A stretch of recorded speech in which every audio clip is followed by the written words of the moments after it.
Hello, everybody. This is the Ashish and Ryan Sports and Political Podcast. Joining you today, Sunday night. Summer has just begun.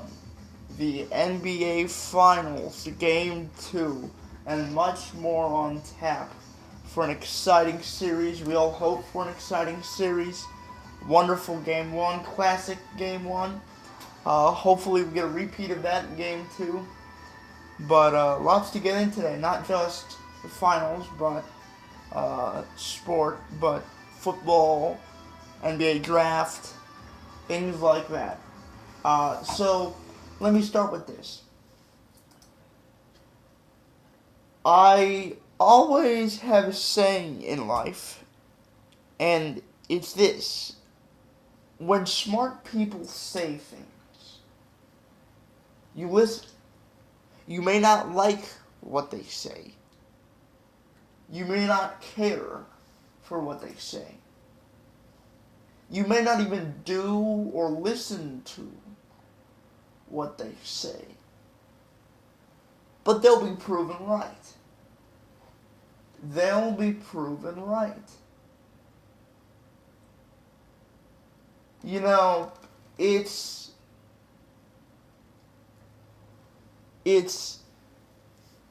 a thing with genius. Genius is usually very arrogant, pretentious, right? Confident in their abilities. For example, I'll give you an example here. Bill Belichick, standoffish, scoffs at the media, but sometimes genius gets in over their own head, and we question it. And when we question it, we're like, oh, look, that guy isn't genius anymore. No, that guy is still genius, but he is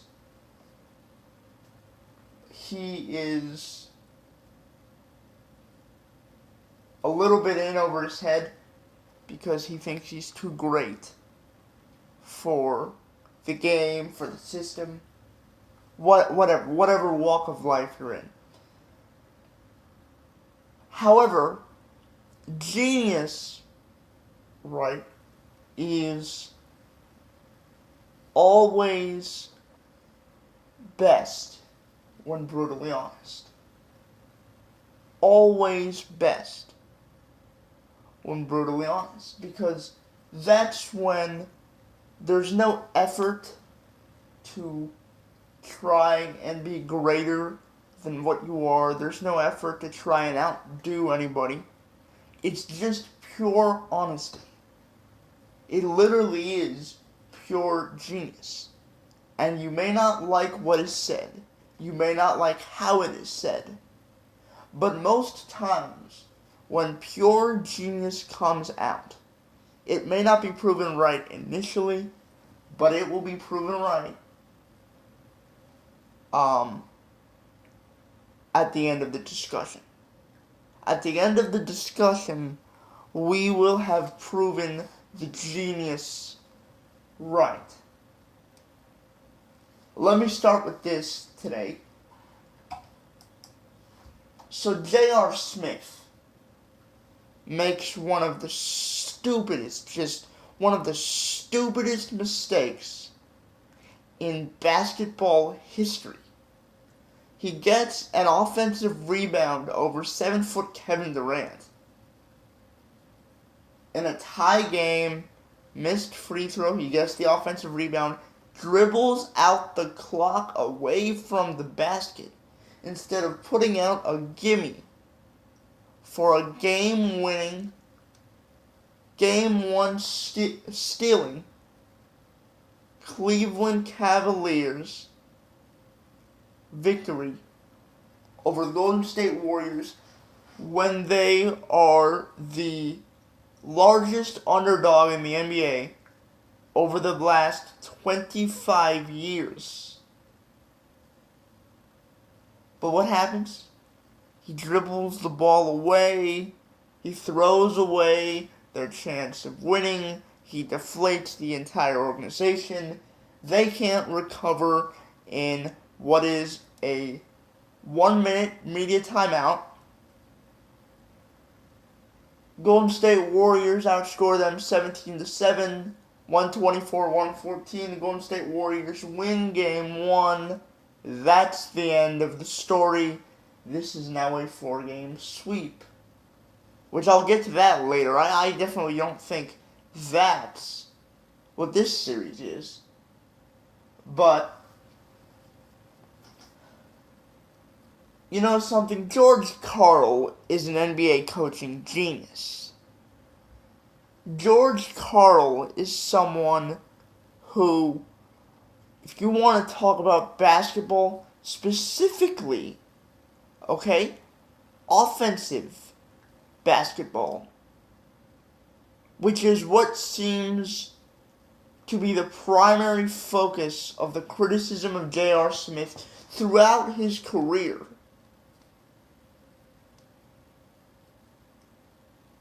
Right? George Karl is an offensive basketball genius, something that will propel him into the Basketball Hall of Fame in a few years. I think he might already be there, but George Karl wrote a book. I think it was this year. It came out, one of the manuscripts. And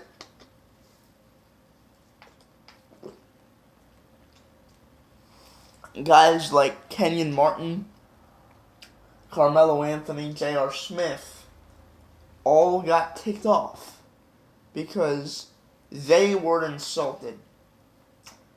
Let me read to you what George Karl wrote in this book about J.R. Smith. Quote, his father urged his son, I think that Earl Smith is J.R. Smith's father, urged his son, to shoot the ball and keep shooting it from the very moment I put him in the game. He claimed Smith had a, quote, huge sense of entitlement, a distracting posse, his eye always on the next contract, and some really unbelievable shot selection. Where is he wrong with this quote? This is 100% accurate, and it in a way sums up the J.R. Smith play in Game 1. A distracting posse. Now, I don't believe the posse, or whatever other term you want to use to not offend anybody, affected J.R. Smith. But his sense of entitlement, the fact that he gets distracted easily. Okay, remember this. He came out of high school. He was supposed to play in North Carolina, at North Carolina. But because he was the 2004 McDonald's All-American game MVP with the White Hat, he came out. His eye always on the next contract. Okay, what have you gotten out of JR since he signed for that big money? Really, what have you gotten from him? You got a couple shots. Okay. In Game 7, when the Cavs were down 3-1. But in the 2015 finals, he threw away Game 4. He threw away the series at that point. In 2016, he was an absolute non-factor except for the final game when they were down 3-1 at Golden State.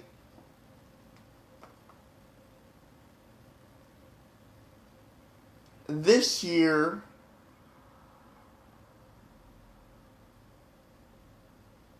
he makes the biggest blunder of the entire series and throws away a very critical, stealable Game 1 of the NBA Finals. See, this is what I tell. Okay? They can chide him as a terrible human being. They can even chide him as being somewhat racist. And you know what? When it comes to this, it may apply, okay, to other situations. But when it comes to this, not only is this not racist, it's 100% correct. This man is one of 9 coaches in NBA history to win 1,000 games. There is not one player, okay, that George Karl coached when he was part of potentially championship teams, Seattle, Milwaukee, Denver. Only one player that translated to being a championship caliber player. Kenyon Martin, not championship caliber. J.R. Smith, I've already told you everything at this point. Carmelo Anthony hasn't translated to a championship. Gary Payton, great player, but he played against Michael Jordan. That's all that needs to be said. Shawn Kemp, again, good player, not championship caliber. But this isn't about George Karl. This is J.R. Smith. And we have a history here. So let's go through that history. J.R. Smith's career three-point percentage, 37.4%. Good. Career field goal percentage, 41%. 41%. Terrible. That's awful. For a starting guard on a championship team, career 41% field goal percentage. The guy doesn't think when he plays. That's what the field goal percentage is indicative of. He was a 5-star recruit, could obviously shoot the ball, and he has some good athleticism, generally good athleticism. If he wanted to, and we've seen this, his ability to put the ball on the floor is underrated because he never actually does this. He has the ability to drive the basketball. He averaged 5 assists in high school, so I guarantee you he could do that in the NBA. He has decent athleticism, decent speed, and definitely can shoot the lights out of the ball. He's a head case.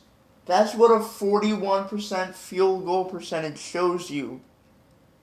He takes consistently low percentage shots and doesn't look for high percentage shots either. That's what this tells you.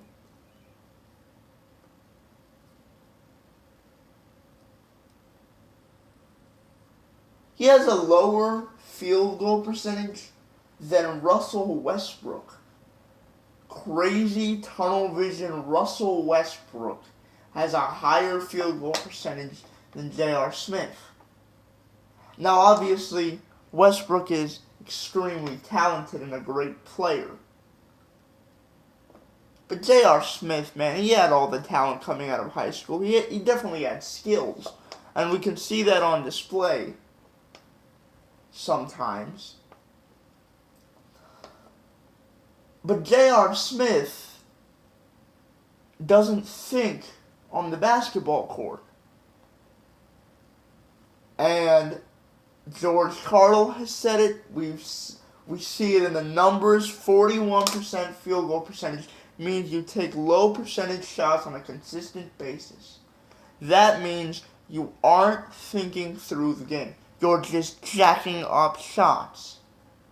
That's what J.R. Smith is. I'll give you two specific plays. January 13th, 2014, the New York Knicks are facing the Houston Rockets. It's a 100-100 game. 25 seconds missed corner 3. 23.3 seconds rebound.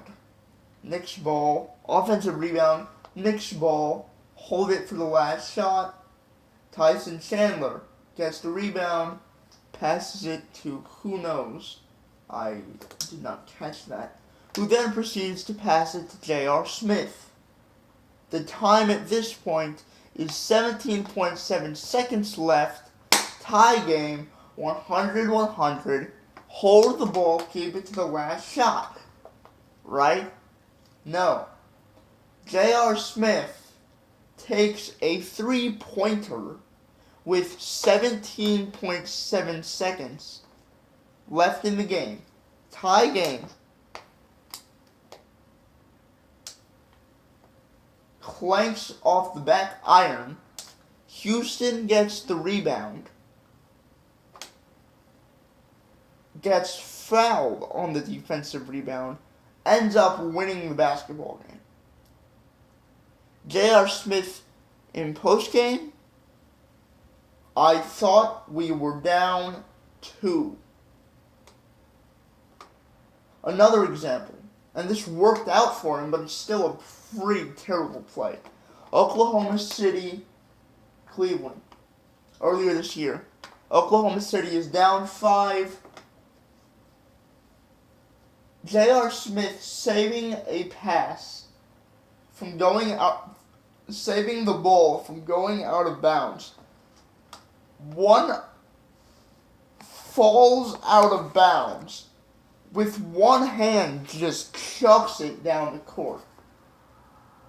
To find Larry Nance on the other end of the court for a wide open dunk. According to USA Today, quote, Smith tracked down a ball, bouncing out of bounds, and lobbed a long pass over the Thunder to find Larry Nance Jr. on the other end of the court. The new look Cavs are fun. Yeah, they're fun when crazy Hail Mary plays somehow work. They're not fun when you use that same mentality on the biggest stage in the biggest moment of the entire season. Okay, folks, you may have gotten mad at what George Karl said, but come on. He's one of 9 coaches in NBA history to win 1,000 games in his career. He knows what he's talking about, specifically on offense. J.R. Smith does not use his brain when he plays basketball. We can all see it, but it actually cost them the game. This is what I tell you. J.R. Smith is a good player, but you have to listen to smart people when talking about risky investments, risky commodities, and J.R. Smith is one. There are multiple instances. His statistics speak for themselves. Folks, smart people are arrogant, pretentious, mean, insensitive, blunt. But you know why they're smart? You know, if a stupid person was like this, they wouldn't have a job. But you know why a smart person that's like this is making millions of dollars will be in the Hall of Fame in a few years? Because he's right most of the time. He's right on J.R. Smith. This is who he is.